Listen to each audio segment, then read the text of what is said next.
Сергей Глазьев – человек, живущий прямо в глазу нашего нынешнего геополитического и геоэкономического урагана. Один из самых влиятельных экономистов в мире, член Российской академии наук и бывший советник Кремля с 2012 по 2019 год.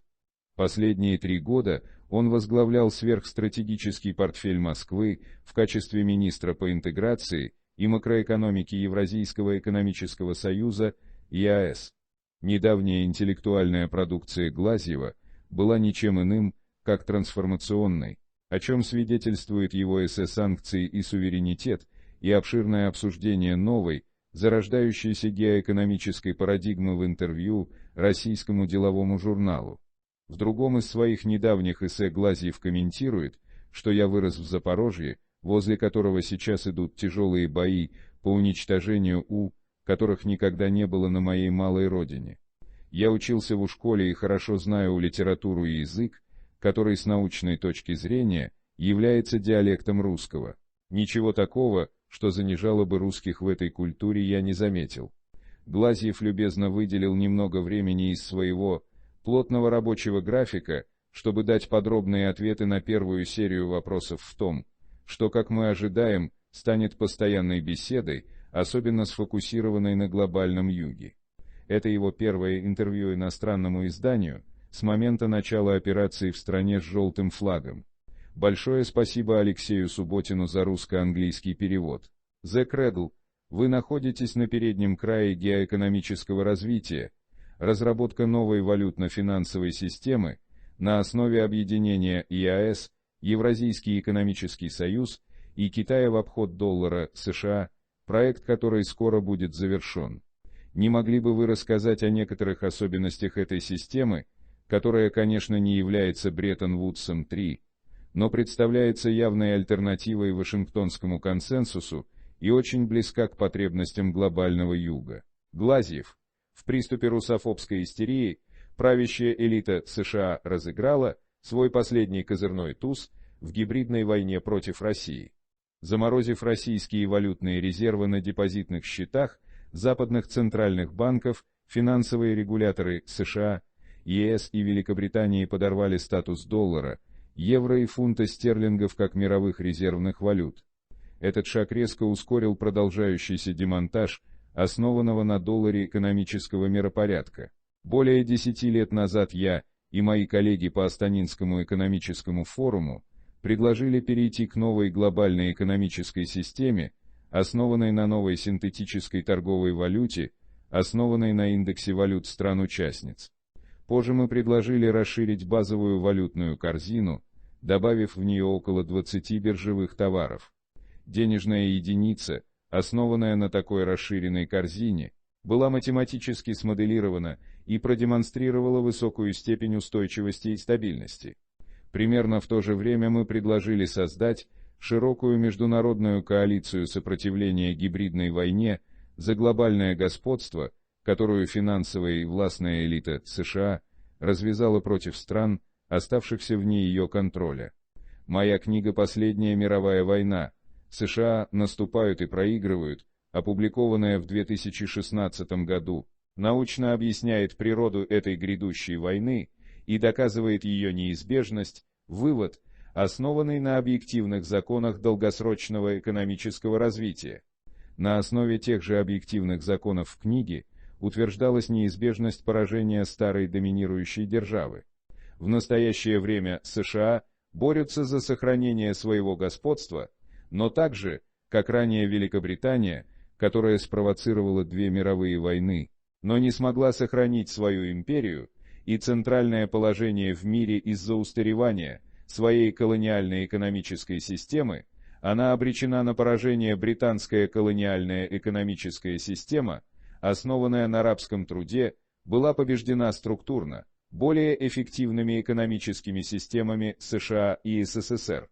И США, и СССР были более эффективны в управлении человеческим капиталом в вертикально интегрированных системах, которые разделили мир на зоны своего влияния. Переход к новому мировому экономическому порядку начался после распада СССР. В настоящее время этот переход подходит к своему завершению с неизбежным распадом, основанной на долларе мировой экономической системы, которая обеспечивала основу глобального доминирования США. Новая конвергентная экономическая система, возникшая в КНР, Китайской Народной Республике и Индии, является следующим неизбежным этапом развития, сочетающим преимущества как централизованного стратегического планирования, так и рыночной экономики, как государственного контроля денежной и физической инфраструктуры, так и предпринимательства.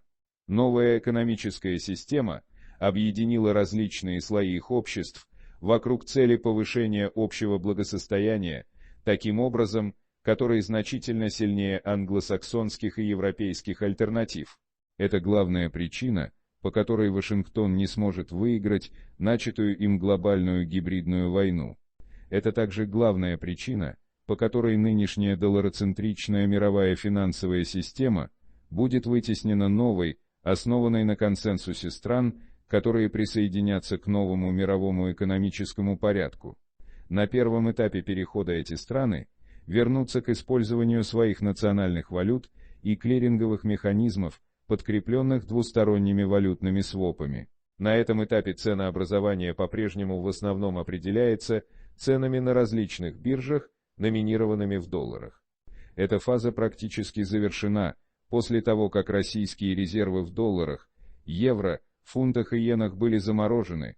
Вряд ли какая-либо суверенная страна будет продолжать накапливать резервы в этих валютах. Их непосредственной заменой станут национальные валюты и золото. Второй этап перехода будет связан с новыми механизмами ценообразования, которые не будут ссылаться на доллар. Формирование цен в национальных валютах связано со значительными накладными расходами, однако оно все равно будет более привлекательным, чем ценообразование в непривязанных и коварных валютах, таких как доллары, фунты стерлингов, евро и иены. Единственный оставшийся претендент на роль глобальной валюты, юань, не сможет занять их место из-за своей неконвертируемости и ограниченного внешнего доступа к китайским рынкам капитала. Использование золота в качестве ценового эталона сдерживается неудобством его применения для платежей. Третьим и последним этапом перехода к новому экономическому порядку станет создание новой цифровой платежной валюты, основанной на международном соглашении, основанном на принципах прозрачности, справедливости, доброй воли и эффективности. Я ожидаю, что разработанная нами модель такой денежной единицы сыграет свою роль на этом этапе. Подобная валюта может быть выпущена пулом валютных резервов стран БРИКС, Бразилия, Россия, Индия и Китай, к которому смогут присоединиться все заинтересованные страны. Вес каждой валюты в корзине мог бы быть пропорционален ВВП каждой страны на основе паритета покупательной способности, например, ее доли в международной торговле, а также населению и размеру территории стран-участниц. Кроме того, корзина могла бы содержать индекс цен основных биржевых товаров, золота и других драгоценных металлов, основных промышленных металлов, углеводородов, зерна, сахара, а также воды и других природных ресурсов. Для подкрепления и придания валюте большей устойчивости со временем могут быть созданы соответствующие международные ресурсные резервы. Эта новая валюта будет использоваться исключительно для трансграничных платежей и выпускаться для стран-участниц на основе заранее определенной формулы. Вместо этого страны-участницы будут использовать свои национальные валюты для создания кредитов, чтобы финансировать национальные инвестиции и промышленность, а также для резервов суверенного богатства. Трансграничные потоки по счету движения капитала будут по-прежнему регулироваться национальными валютными правилами. Колыбель, Майкл Хадсон задает вопрос: если эта новая система позволит странам глобального юга приостановить долларовый долг и будет основана на платежеспособности в иностранной валюте, могут ли эти кредиты быть привязаны либо к сырью, либо для Китая к ощутимому долевому участию в капитальной инфраструктуре, финансируемой за счет иностранного недолларового кредита? Глазьев: переход к новому мировому экономическому порядку, скорее всего, будет сопровождаться систематическим отказом от выполнения обязательств в долларах, евро, фунтах и иенах. В этом отношении он ничем не будет отличаться от примера, который подали страны-эмитенты этих валют, посчитавшие нужным украсть валютные резервы Ирака, Ирана, Венесуэлы, Афганистана и России на триллионы долларов. Поскольку США, Великобритания, ЕС и Япония отказались выполнять свои обязательства и конфисковали богатство других стран, хранившиеся в их валютах, почему другие страны должны быть обязаны расплачиваться с ними и обслуживать их кредиты? В любом случае, участие в новой экономической системе не будет ограничено обязательствами в старой. Страны глобального юга могут быть полноправными участниками новой системы, независимо от накопленных ими долгов в долларах, евро, фунтах и иенах.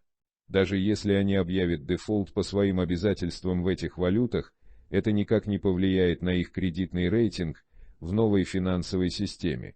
Национализация добывающей промышленности также не приведет к сбоям.